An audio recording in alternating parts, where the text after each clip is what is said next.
السلام علیکم ورحمۃ اللہ وبرکاتہ۔ کیا حال ہے سب کا؟ الحمد للہ۔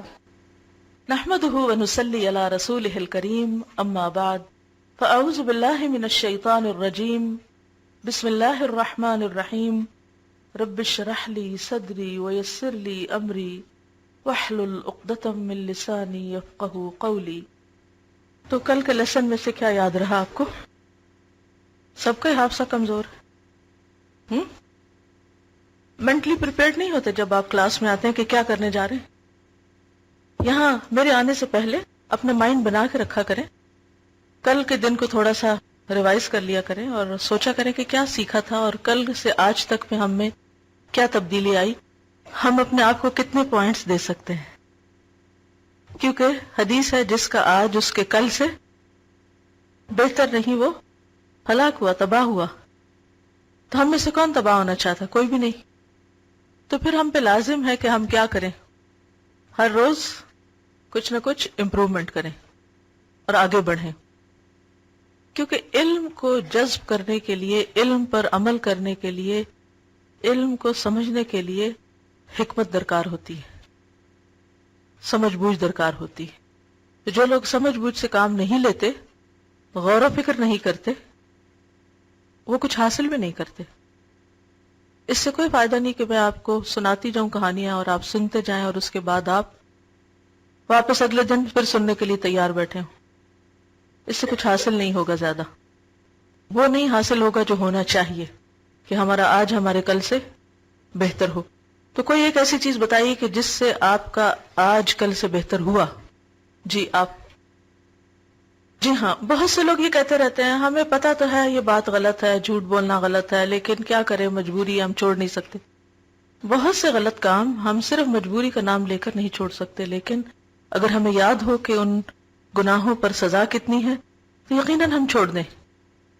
یقین ہی کی تو کمی ہے۔ جی آپ فرمائیے۔ ٹھیک ہے، لیکن اس وقت میرا پھر سوال آپ کی ذات سے متعلق ہے، لوگوں سے متعلق نہیں، اور صرف جاننے سے متعلق نہیں، اور صرف سمجھنے سے متعلق نہیں۔ اپنے عمل میں، اپنی شخصیت میں، اپنی ذات میں کیا ارتقاء، کیا تبدیلی، کہاں بہتری محسوس کی، اور اگر نہیں ہوئی تو پھر سوچئے کیوں نہیں ہوئی۔ نہیں ہوئی تو خطرے کی بات ہے۔ اگر آج ہمارا کل سے بہتر نہیں تو خطرے کی بات ہے۔ اگر ہماری ہیموگلوبن کم ہو جائے تو ہمیں پریشانی لگ جاتی ہے نا۔ ایمان کم ہو کوئی پریشانی نہیں، کولیسٹرول لیول ہائی ہو پریشانی لگ جاتی، لیکن ہمارے اخلاق میں کتنی برائیاں ہیں، وہ کس طرح ہم کو تباہ کرنے والی ہیں، کہاں کہاں کوئی پریشانی نہیں۔ یہ کہتے ہیں کہ انہوں نے کل کے لیکچر کے بعد کانشیسلی لا الہ الا انت سبحانک انی کنت من الظالمین کثرت سے پڑھا۔ اس کو کہتے ہیں بہتری کی طرف قدم اٹھانا، کچھ کرنا۔ اور اگر لیکچر سن کے کیا کچھ نہیں تو یقین کیجئے کچھ فائدہ نہیں ہوا آپ کو۔ بہتری کی طرف نہیں بڑھے تو کچھ نہیں پایا آپ نے، آپ کا یہ وقت بھی ضائع پھر یہاں بیٹھنے کا۔ جی آپ فرمائیے۔ انہوں نے کل کے بعد یہ سوچا کہ ان کی سب سے بڑی کمزوری غصہ ہے، اور غصے کے بارے میں پھر انہوں نے غور کیا کہ کون سی چیزیں غصہ دلاتی ہیں، ان سے کیسے بچ سکتی ہوں، ان سچویشنز کو کیسے اوائڈ کر سکتی ہوں۔ پلس یہ کہ غصہ دبانے کی جو آیت ہے والکاظمین الغیظ، اس پر انہوں نے غور کیا۔ ویسے حیرت کی بات ہے نا کہ قرآن بالکل اپوزٹ علاج تجویز کرتا ہے غصے کا، جب ہم کمپیریزن کرتے ہیں موجودہ دور کے لوگوں کے مشوروں سے۔ یعنی آج اگر آپ کسی سائیکالوجسٹ کے پاس جائیں تو وہ کیا کہے گا؟ خوب غصہ نکالو۔ بھئی آپ تو نکال دیں گے، اپنے اندر کو خالی کر دیں گے، تو جس پہ وہ وبال پڑے گا وہ آپ کو بخشے گا؟ اس کو جو زخم لگیں گے وہ کبھی معاف کرے گا آپ کو؟ اس سے آپ خود تو وقتی طور پہ ٹھنڈے ہو جائیں گے، یہ حق سمجھتے ہوئے کہ چونکہ مجھے غصہ دلایا گیا اس لیے میرا حق ہے کہ میں اپنے وبال کو دوسرے کے اوپر ڈھیل دوں۔ لیکن کیا واقعی اس سے اصلاح کی توقع کی جا سکتی ہے؟ نہیں۔ علاج وہی ہے جو قرآن نے بتایا ہے، والکاظمین الغیظ۔ اور آپ نے دیکھا ہوگا کہ جب پریشر کوکر ہوتا ہے نا تو وہ جو اس کے اوپر ویٹ ہوتا ہے وہ ہلنے لگتا ہے، اور اگر آپ اس کو صرف نیچے سے آگ بند کر دیں، یعنی وہ ریزن ہٹا دیں جس کی وجہ سے وہ بل رہا ہے، تو کیا ہوگا؟ تھوڑی دیر میں وہ ہلنا بند ہوگا، پھر اس کے بعد اس کی بھاپ نکلنا شروع ہوگی آٹومیٹیکلی، نہ بھی آپ اس کے اوپر سے اس کا ڈھکنا ہٹائیں، تھوڑی دیر کے بعد سب ٹھنڈا ہو جائے گا۔ لیکن اگر آپ اس وقت یہ کریں کہ اس کو کھول ڈالیں، پھر نتیجہ کیا ہوگا؟ پھٹ کے کہاں تک جائے گا؟ ہم غصے میں پھٹتے ہیں بالکل اسی طرح سے پریشر کوکر پھٹتا ہے اور چھت تک نہیں بچتی، ہر چیز کو جلا دیتا ہے. تو بہترین علاج پر کیا ہے؟ والکاظمین الغیظ. تو اس پر عمل کر کے دیکھیں، کیونکہ یہ تو ہو نہیں سکتا کہ آپ کو سارے دن میں کوئی ایک بھی ایسی وجہ نہ ملے جس سے آپ کے غصے میں اضافہ ہو. چھوٹی سے چھوٹی اور بڑے سے بڑی سچویشن آپ کو بھڑکا دینے کے لیے کافی ہوتی. ایک چیز مرضی کے خلاف ہو، ہماری اصلیت کھل کے سامنے آ جاتی ہے ہم کون ہیں. تو علاج کیا ہے؟ کیا علاج ہے؟ قرآن کیا بتاتا ہے؟ والکاظمین الغیظ والعافین عن الناس. بڑی سے بڑی بھی بات ہو جائے تو والکاظمین الغیظ، بالکل ایسے جیسے ابلتے پانی کی بوتل کا ڈھکن بند کر دیتے نا، آپ کس کے بند کرتے ہیں، الٹا کے بھی دیکھتے قطرہ بھی نہ ٹپکے، کیونکہ قطرہ بھی ٹپکتا ہے نا جب اس سے تو وہ بھی جلا دیتا ہے جسم کو. ہے تو بہت مشکل لیکن پاسبل ہے، کیونکہ اللہ نے بتایا. یہ ہو نہیں سکتا کہ پاسبلٹی نہ ہو. اور اگر آپ اس میں کامیاب ہو جائیں تو آپ دیکھیں گے کہ اگلے دن تک وہ بات کوئی خاص بات نہیں رہتی. لیکن اگر آپ چیخ چلا کے نکال دیں تو اس کے بعد جو ریگریٹس ہیں وہ آپ کو دنوں تک پریشان رکھتی ہیں، اور وہ لوگ بھی جو اس کے زد میں آتے ہیں وہ بھی آپ کو پریشان رکھتے ہیں. کل میرے ساتھ ایسے ہی ایک واقعہ ہوا، کسی نے مجھے کچھ کہا، کسی کا میسج مجھے ملا، تو میں نے سوچا کہ میں ذرا ان کو جواب دوں، جواب پہ سمجھاتی ہوں. میں لکھنا شروع کر دیا، لکھا، اتنے میں ایک کال بیچ میں آ گئی. اب وہ کیا ہوا، جب کال آتی ہے تو میرے فون ایسا ہے یا مجھے ابھی اس کی سمجھ نہیں، اس کا میسج غائب ہو جاتا ہے. اب میں نے اسے ریٹریو کرنے کی کافی کوشش کی لیکن مجھے سمجھ میں نہیں آئی، تو میں نے ادھر ہی رکھ دیا. فون کے وقت ضائع کرنے کی ضرورت تھی، مجھے اس وقت کچھ اور کام کرنا ہے. رات کو میں نے اپنے بیٹے کو دکھایا کہ میرا میسج ریٹریو کر دو، کہتا کہ وہ تو گیا. اب میں سوچوں وہ تھا کیا، اس میں ری رائٹ کروں کیا نہ کروں، اور میں نے غور کیا کہ تو کچھ بھی نہیں تھا. لیکن اگر میں ذرا سے بھی فرم لفظوں میں وہ جواب دے کے اپنا غصہ ٹھنڈا کر لیتی تو اس کے نتیجے میں ہو سکتا ہے 2-4 میسیجز مجھے اور آ چکے ہوتے، تو وہ کون بھگتتا؟ اس کا وبال بھی تو مجھے کو بھگتنا تھا نا. پھر تو یہ تو اللہ کا بڑا احسان ہوا مجھ پر کہ وقتی طور پر اللہ نے مجھے اس سے ڈائیورٹ کر دی. تو یہ بھی اللہ کا احسان ہوتا ہے. اور اس میں پھر ہمیں خود بھی یہ کوشش کرنی ہوتی ہے کہ اس وقت بس سچویشن سے ہٹ جائیں. اگر آپ نے کسی کو سخت قسم کی میل لکھی بھی ہے تو کیا کریں، سینڈ کا بٹن دبانے سے پہلے وہاں سے ذرا اٹھ جائیں اور 2-4 ادھر ادھر کام اور کر کے پھر آ کے بیٹھے. زبان کو کنٹرول کرنا، ہاتھوں کو کنٹرول کرنا مشکل ترین کام ہے لیکن فائدہ اسی میں. اور آج مجھے وہ بات بھی یاد نہیں کہ جس پر میں ایکشن لینے والی تھی. لٹرلی مجھے یاد نہیں میں کیا کہنے والی تھی، کیونکہ یہ دراصل شیطان ہوتا ہے جو پریشان کرنے کے لیے کہیں سے ٹپک پڑتا ہے. من الجنتی والناس، کبھی انسانوں کی شکل میں آتا ہے، کبھی کسی شکل میں آتا ہے. اور اس وقت اگر ہم اپنے آپ کو نہیں سنبھالتے اللہ کے فضل سے تو پھر ہم اپنا آپ کسی اور کے حوالے کر دیتے کہ اب جو چاہو اس پہ کرو. جب تک وہ قلم ہمارے ہاتھ میں ہوتا ہے، جب تک وہ زبان ہمارے منہ میں رہتی ہے، جب تک وہ چیز ہمارے کنٹرول میں رہتی ہے تو اس کا فائدہ ہم ہی کو پہنچتا ہے. اور جب وہ آؤٹ آف کنٹرول ہوتی ہے تو پھر اس کا نقصان بھی، وہ تیر لوٹتا ہے ہم پر. جیسے وہ آتا ہے کہ کوئی بددعا کسی کو دیتا ہے اور اگر وہ اس کو ڈیزرو نہیں کرتا تو کس پہ لوٹتی. بعض اوقات جس پہ ہم اتنا شدید غصہ کرنے والے ہوتے ہیں حقیقت میں وہ ڈیزرو نہیں کر رہا ہوتا اتنے غصے کا، اس کا اتنا قصور نہیں ہوتا جتنی ہم سزا دینے والے ہوتے ہیں اس کو. لیکن ہم اپنے آپ کو جسٹیفائی کر لیتے کہ نہیں ایسا ہی کرنا چاہیے تھا، حالانکہ ہمیں نہیں کرنا چاہیے تھا، مگر ہمیں خود کو کون سمجھائے. اسی طرح ایک اور چیز کل پیش آئی میرے ساتھ. کسی نے کچھ کہا مجھے تو مجھے لگا کہ کہنے والا غلط ہے، لیکن میں فیصلہ نہیں کر پا رہی تھی کہ بات کون سی صحیح اور کون سی غلط. تو عام طور پہ میں ایسے کرتی ہوں کہ قرآن سے رہنمائی لیتی ہوں. یہ کوئی فال لینا نہیں اور نہ ہی کوئی غیب کی خبریں معلوم کرنا ہے. یہ صرف یہی ہوتا ہے کہ اگر آپ قرآن پاک کھول لیں تو اللہ تعالیٰ کی طرف سے جو لکھا ہوا وہ آپ کو رہنمائی دے جاتا ہے کہ آپ کو کیا کرنا چاہیے. تو میں نے اسے کھولا. جب کھولا تو 2 صفحوں پر ایک میں میرے لیے نصیحت تھی اور دوسرے میں اس شخص کے لیے. تو جو اپنے لیے تھی وہ تو میں نے لے لی اور جو دوسرے کے لیے تھی اس پر اس کو معاف کر دیا. بات ختم. دونوں ہی اپنی اپنی جگہ درست تھے، لیکن بعض اوقات ہم خود کو درست کہتے ہیں، دوسرے کو غلط کہتے ہیں، جبکہ احتمال یہ ہے کہ ہم اپنی جگہ درست ہوں اور دوسرا اپنی جگہ درست ہو. لیکن ریکنسیلیشن کون کروائے؟ اور بہت ساری چیزوں کا فیصلہ تو ہو بھی نہیں سکتا، اور اگر ہو بھی جائے تو حاصل کیا ہو.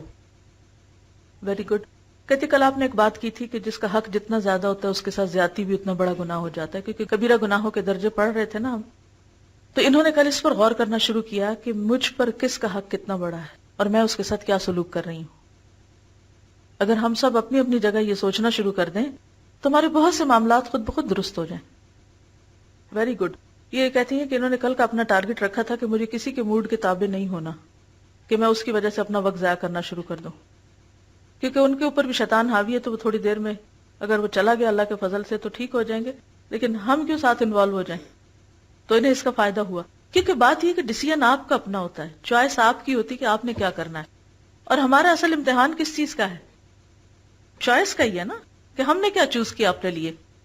جی نہیں، صرف سوچنے کی بات ہے نا، سوچنے کی بات میں نہیں زیادہ کر رہی. ہمیں عملی طور پر دیکھیے، ابھی تک آپ لوگ وہ نہیں کر رہے جو میں آپ سے کروانا چاہ رہی ہوں. جب تک آپ سمجھیں گے نہیں نا بات کو تو آپ محض خیالوں کی دنیا میں رہیں گے، اور جب تک ہم خیالوں کی ہوا میں اڑتے رہتے ہیں نا تو ہم نیچے اتر کے عملی دنیا میں فیل ہوتے ہیں. عمل کی دنیا میں کامیاب ہونے کے لیے ضروری ہے کہ عمل کے ٹارگٹ سیٹ کریں اور ان ٹارگٹس کو میٹ کریں، اور اس کے بعد ایکشن لے کے بتائیں کہ یہ فائدہ ہوا، تاکہ آپ کے تجربے سے دوسروں کو بھی فائدہ پہنچے. آپ یہ بھی کر سکتے ہیں کہ اپنے گھر میں کوئی ایک وال کا ایک حصہ اپنے لیے فکس کر لیں، اور آپ کے اندر جو خاص ویکنس ہے، اپنی ویکنس ہم میں سے ہر کوئی پہچان سکے. زیادہ تر لوگوں نے تو غصہ کہا ہے، ویسے بات یہی ہے کہ شیطان کا سب سے بڑا ہتھیار غصہ ہی ہے. چھوٹی چھوٹی باتوں پہ ٹریگر کر دیتا ہے نا. جیسے گاڑی کو چابی لگاتے ہیں تو کیا ہوتا ہے، پوری گاڑی چل پڑتی ہے نا. تو چابی نہ لگائیں تو کچھ بھی نہیں ہوتا. تو بالکل اسی طرح شیطان بھی ہمیں غصے کے ذریعے کیا کرتا ہے، چابی لگاتا ہے، اور پھر ہم اس کے ہاتھوں میں کھیلتے ہیں. چونکہ وہ کنٹرول میں کر لیتا ہے نا ہمیں پوری طرح، پھر جدھر وہ چاہتا ہے ہمیں موڑ لیتا ہے. جیسے وہ بچوں کے کھلونے نہیں ہوتے، ریموٹ کنٹرول کے ساتھ کھیل رہے ہوتے ہیں وہ. تو اسی طرح شیطان ریموٹ اپنے ہاتھ میں لے کے پھر ہمیں پوری طرح اپنے تابع کر لیتا ہے، پھر ہمیں بھول جاتا ہے. تو آپ کیا کر سکتے ہیں کہ جن باتوں سے آپ کو فائدہ ہوتا ہے نا، ان باتوں کو کہیں نہ کہیں لکھنا شروع کریں.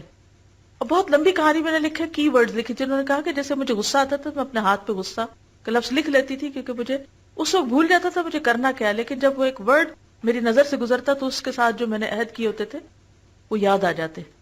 تو آپ یہ بھی کر سکتے ہیں، کوئی ایک چارٹ لگا لیں اور اس پر وہ آیتیں، وہ باتیں، وہ ٹپس لکھنا شروع کر دیں.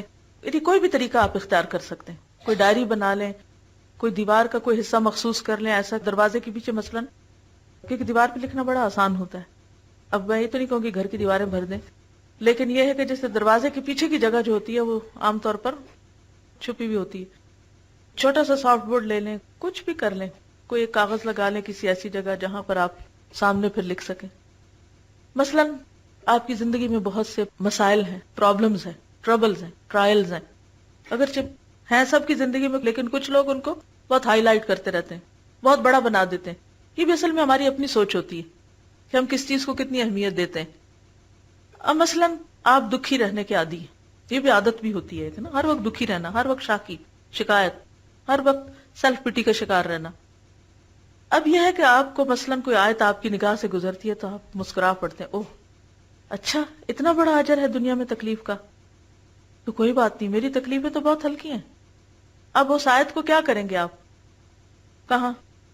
اس خاص جگہ پر جس کو آپ جا کر اس وقت پڑھ لیں دوبارہ، جو سامنے نظر آ جائے. بہت اندر گھسا کے کہیں نہ لکھے کہ پھر وہ اتنی دیر میں کھولتے کھولتے ورقے پلٹتے پلٹتے کام ہی ختم.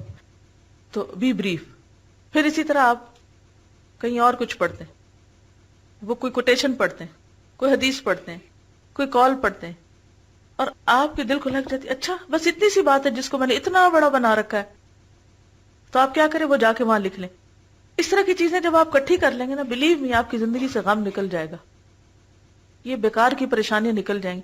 کیونکہ کچھ چیزیں ایسی جو آپ کی زندگی کا حصہ ہیں، آپ ان کو اپنے سے کاٹ سکتے ہی نہیں.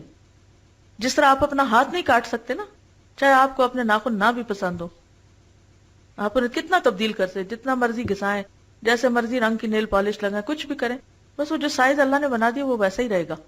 تو جس طرح ہماری فزیکل باڈی میں کچھ چیزیں پارٹ آف اوور باڈی ہیں، اسی طرح کچھ لوگ، کچھ مسائل، کچھ حادثے، کچھ پریشانیاں، یہ ہماری زندگی کا حصہ ہیں.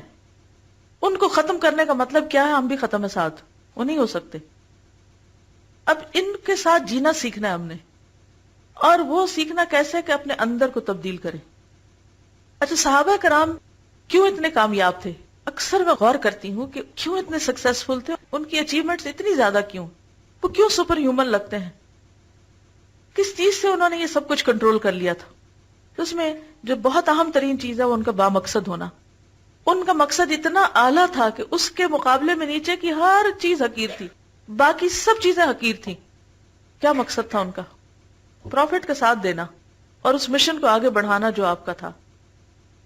انہوں نے آپس کی لڑائیاں اور جنگیں اور آپس کے جو مشکلات اور مسائل، ان سب پہ قابو پا لیا تھا. کس سے؟ جہاد کے ذریعے.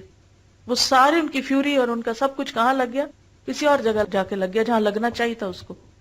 کیونکہ ہماری زندگی میں کوئی مقصد نہیں، لہٰذا ساری ہماری انرجی ہماری ذات کے ارد گرد ہے کہ ہم اس کو کیسے پروٹیکٹ کریں. ساری توجہ، چاہے کچھ لوگوں کی فزیکل باڈی کے اوپر بہت توجہ، کچھ کی اپنے ایموشنز میں بڑی توجہ ہے، کسی کی کسی چیز پہ ہے، لیکن یہ سب دھوکے اور نقصان دہ ہیں. ہمیں ان سے نکلنا ہے باہر اگر ہم اپنا فائدہ چاہتے ہیں. اور اگر ہم خود نہیں کریں گے تو کوئی ہمارے لیے کچھ نہیں کر سکتا. 1000 مشورے لے لیجئے، 1000 لیکچر اٹینڈ کر لیجئے، 1000 لوگوں سے مل لیجئے، طرح طرح کے کام کر، کچھ نہیں ہوگا جس دن تک آپ خود فیصلہ نہیں کریں گے کہ آپ نے اپنے اندر کی کمزوری کو دور کرنا ہے اور آپ نے اس پہ قابو پانا ہے. آپ نے شیطان کے قابو میں نہیں آنا، نہیں اپنا ہاتھ پکڑانا، پھر ہی فائدہ ہو سکتا ہے.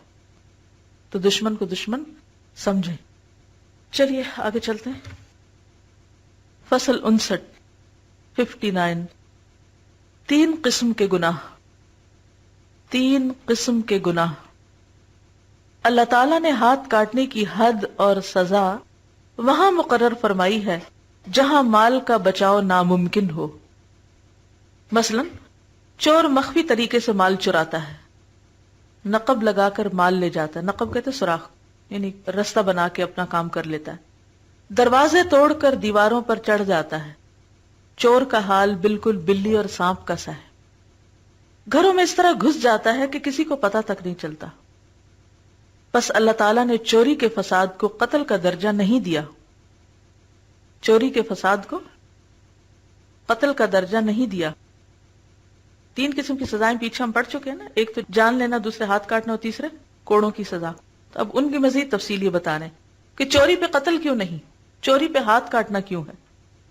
ظاہر ہے کہ یہ فساد صرف کوڑے مارنے سے بھی دفع نہیں ہو سکتا. یعنی اگر کسی نے چوری کیا، اس کی خوب پٹائی کر دی جائے تو وہ پھر چوری کر لے گا.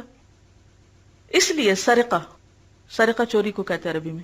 چوری کے مفاسد کے دفعیہ کی بہتر سے بہتر شکل یہی ہے کہ وہ عضو کاٹ دیا جائے، یعنی ہاتھ کاٹ دیا جائے جس کے ذریعے اس جرم کا ارتکاب کیا جاتا ہے.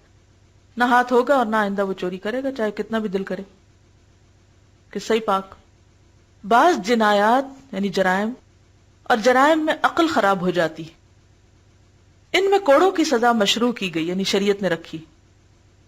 اور قذف، معصوم عورتوں پر، پاک دامن عورتوں پر تہمت لگانا. اور تہمت میں یہ سزا تجویز ہوئی ہے کہ قاذف یعنی تہمت لگانے والے کو عام آدمی کی نظر میں گرا دیا جائے. یعنی جس طرح اس نے دوسرے کو ذلیل کیا ہے، اس کو بھی کیا کیا جائے؟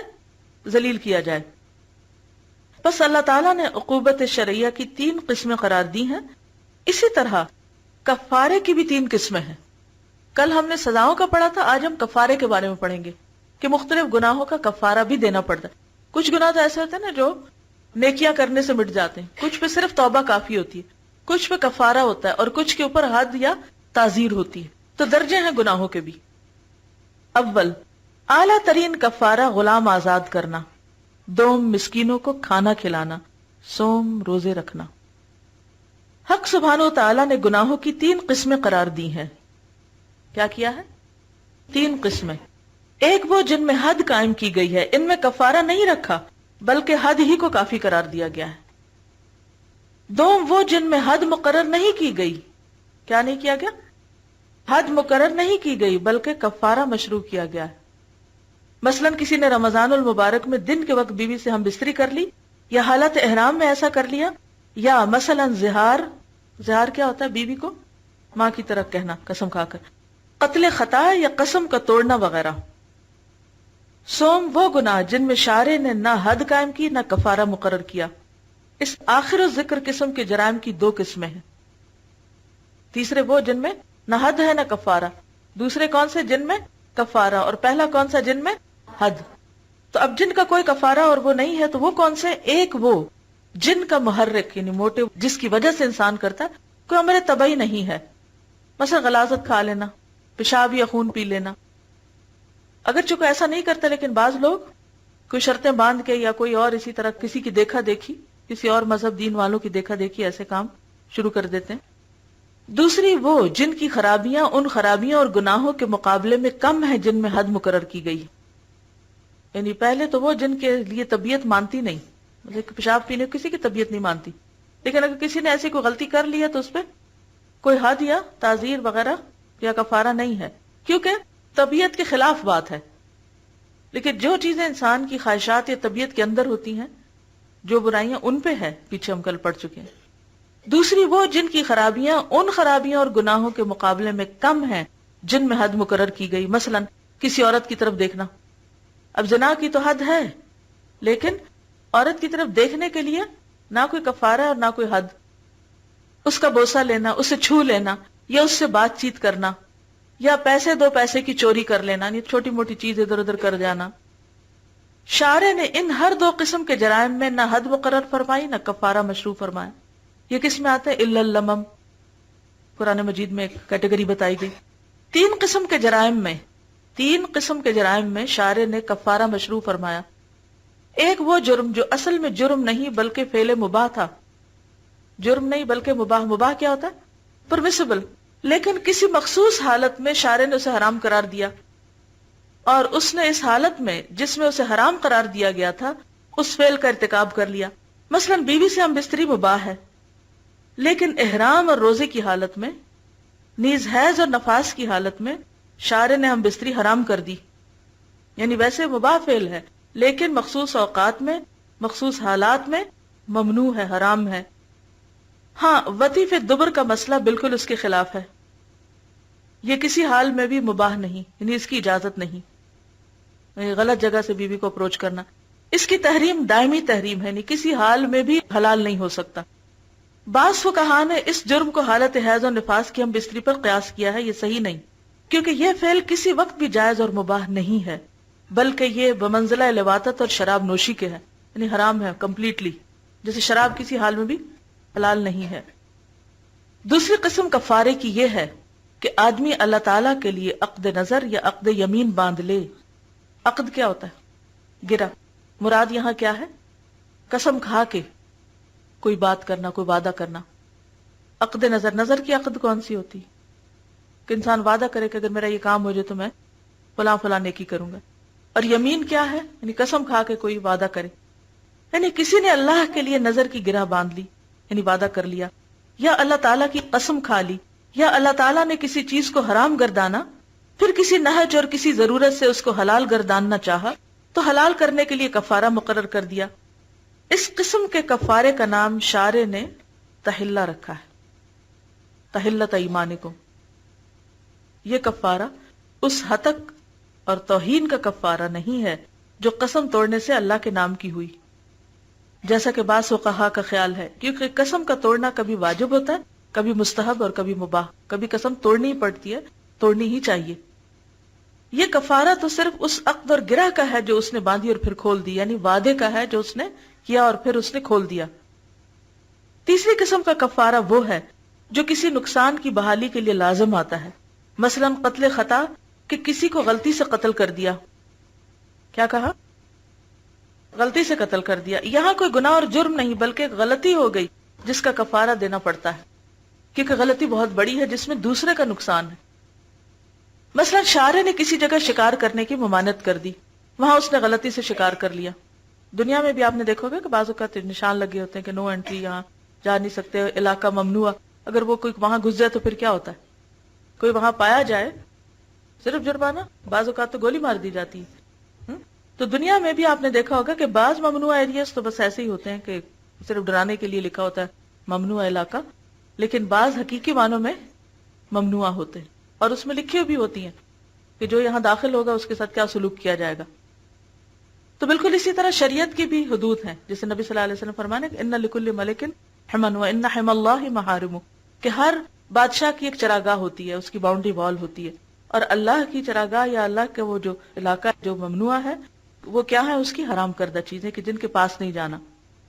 اور اگر کوئی جا بیٹھے اس میں انٹر ہو جائے تو کیا کرے؟ پھر جرمانہ دے. اور یہ کفارہ ان غلطیوں کے ازالے کے لیے ہوتا ہے. پہلی قسم کا کفارہ زجر و توبیخ کی غرض سے ہے. زجر کس کو کہتے ہیں؟ ڈانٹ ڈپٹ. دوسری قسم کا کفارہ عقد کشائی یعنی گرہ کھولنے کا کفارہ ہے، جسے تحلہ کہتے ہیں. یہ امر بھی بالکل واضح ہے کہ کسی معصیت اور جرم میں حد اور تعزیر دونوں جمع نہیں ہو سکتے. یہ تھوڑی قانونی باتیں لیکن جاننی چاہیے ہم سب کو. کوئی بھی جرم ایسا نہیں جس میں حد اور تعزیر دونوں. حد کیا ہوتی ہے؟ جو اللہ نے خود مقرر کر دی. جیسے زانی کے لیے 100 کوڑے حد ہے، لیکن اگر اس سے کچھ کم درجے کا جرم ہے کوئی اور کسی نے جان بوجھ کے کیا، جس میں کسی کو مثلا کسی نے کسی عورت کو چھیڑا ہے راہ چلتے، تو اب آپ کو پتہ ہے کہ ہمارے ملک میں تو خیر ایسا کوئی قانون ہے نہیں کہ ایسے شخص کی سزا کیا ہو، لیکن بعض عرب ممالک میں ایسے باتوں پر تعزیرات ہیں کہ اگر کوئی عورت کمپلینٹ کر دے اور بات ثابت ہو جائے تو چھیڑنے والے کو سزا دی جاتی ہے. وہ سزا کیا ہے؟ تعزیر، جو قاضی کے ڈسکریشن پہ ہے کہ جرم کی کوانٹٹی کتنی تھی اور اس کے اوپر سزا کتنی ہونی چاہیے. کسی معصیت میں حد اور کفارہ دونوں چیزیں جمع نہیں ہو سکتی. جس میں حد ہے کفارہ نہیں، اور جس میں کفارہ ہے اس میں حد نہیں. اب یہ مسئلہ باقی رہ گیا کہ جس معصیت میں حد مقرر نہیں کی گئی اس میں تعزیر اور کفارہ دونوں چیزیں جمع ہو سکتی ہیں یا نہیں. اس میں اختلاف ہے. مثلا حالت احرام میں یا حالت صوم میں یا حالت حیض میں بیوی سے ہم بستری کر لی گئی اور اس کا کفارہ ہم نے واجب گردان لیا، تو پھر کیا حکم ہے؟ بعض علماء کہتے ہیں کہ اس میں کفارے کے ساتھ تعزیر بھی واجب ہوگی، انہیں سزا بھی ملے گی، کیونکہ جنایت یعنی جرم کا ارتکاب کر کے اس نے واجب احترام حکم کی توہین کی ہے. یعنی قانون توڑنے میں کیا ہوتا ہے؟ صرف یہ نہیں کہ کوئی قانون توڑا بلکہ قانون کا احترام نہیں کیا. تو کل بھی بات ہوئی تھی نا کہ جن چیزوں کا احترام لازم ہے، اور ہر ایک معاملے میں ایسا ہوتا ہے، جیسے خاندانی زندگی میں کچھ رشتوں کا احترام بہت لازم ہے، اسی طرح کسی ملک کے قانون میں اس قانون کا احترام بہت لازم ہے. اب آپ یہ کہیں کہ نہیں اس قانون کو توڑنے سے کسی کو کچھ، مثلا ریڈ لائٹ آپ نے کراس کی، قانون توڑا، اب آپ یہ جسٹیفائی کریں نہیں کہ چونکہ وہاں کوئی کھڑا نہیں تھا اس لیے میں نے توڑ دی. بات یہ نہیں ہے کہ کوئی وہاں تھا یا نہیں تھا، بات یہ ہے کہ جب ریڈ لائٹ آ گئی تو آپ کو اس قانون کا احترام کرنا ہے. اسی طرح اللہ کے کچھ شاعر ہیں، وَمَن يُعَظِّمْ شَعَائِرَ اللَّهِ فَإِنَّهَا مِن تَقْوَى الْقُلُوبِ، تو وہ بھی کیا ہے؟ دراصل قابل احترام چیزیں. جی کوئی خاص چیز ہے جس بات پہ مسکرا رہے ہیں تو آپ ہمارے ساتھ شیئر کیجئے. اس میں تو کوئی مسکرانے کی بات نہیں تھی. یہ بھی اس کلاس کے جو ایک انوائرنمنٹ ہے اس کے احترام کے خلاف ہے کہ جہاں اتنی سخت باتیں ہو رہی ہیں وہاں انسان مسکرانا شروع کر دے. اگر ایسا کبھی ہو تو شیطان مردود سے بچنے کے لیے اللہ کی پناہ طلب کریں. اب یہ مسئلہ باقی رہ گیا کہ جس معصیت میں حد مقرر نہیں کی گئی اس میں تعزیر اور کفارہ دونوں چیزیں جمع ہو سکتی ہیں یا نہیں، اس میں اختلاف ہے. مثلا حالت احرام میں یا حالت صوم میں یا حالت حیض میں بیوی سے ہم بستری کر لی گئی اور اس کا کفارہ ہم نے واجب گردان لیا، تو پھر کیا حکم ہے؟ بعض علماء کہتے ہیں کہ اس میں کفارے کے ساتھ تعزیر بھی واجب ہوگی، کیونکہ جنایت کا ارتکاب کر کے اس نے واجب احترام حکم کی توہین کی ہے. بعض علماء کہتے ہیں کہ نہیں، اس میں صرف کفارہ کافی ہے، کیونکہ کفارہ اس جرم کی پاداش ہے، یعنی سزا ہے جو جرم کو محو کر دیتی ہے، یعنی سزا ختم ہو جاتی ہے. کوئی سوال؟ جی آپ فرمائیے. توڑنا واجب ہے. جی مثلا میں اگر قسم کھا لوں کہ میں آپ سے کبھی نہیں بولوں گی، تو یہ قسم کیا ہوگی؟ ناجائز قسم ہے. اب اس میں واجب ہے کہ اس کو توڑا جائے، کیونکہ یہ احترام میں مسلمان کے خلاف ہے. کوئی مومن کسی مومن کے ساتھ قطع تعلق ہی نہیں کر سکتا. اور اگر انسان غصے میں آ کر کوئی ایسی قسم کھا بیٹھتا ہے تو پھر اس کے لیے کیا لازم ہے کہ وہ اس کو توڑ دے. ٹھیک جی. کچھ تو ایسی ہیں کہ جن میں آپ کو کفارہ لازمی دینا ہے، اور کچھ ایسی ہیں کہ جن میں آپ کو کفارے کی ضرورت نہیں، ان کا توڑنا ہی ان کا کفارہ ہے ایک طرح سے. پھر ان کی آگے ڈیٹیلز آتی ہیں. وہ کون کون سی؟ آپ کے پاس ایک کتاب ہے منہاج المسلم، اس میں کتاب الیمین یا باب الیمین یا قسموں کے بارے میں ہے، قسم اور نظر کا بیان. یہ اکثر فقہ کی کتابوں میں یہ ہوتا ہے. اس میں آپ کو ڈیٹیلز مل جائیں گی، قسم کی اقسام ملیں گی، پھر کس قسم پہ کیا کرنا ہے، کس طریقے سے کرنا ہے، ترتیب کیا ہے، کون سی قسمیں ایسی ہیں کہ بغیر ارادے کیسے ہی منہ سے نکل گئی.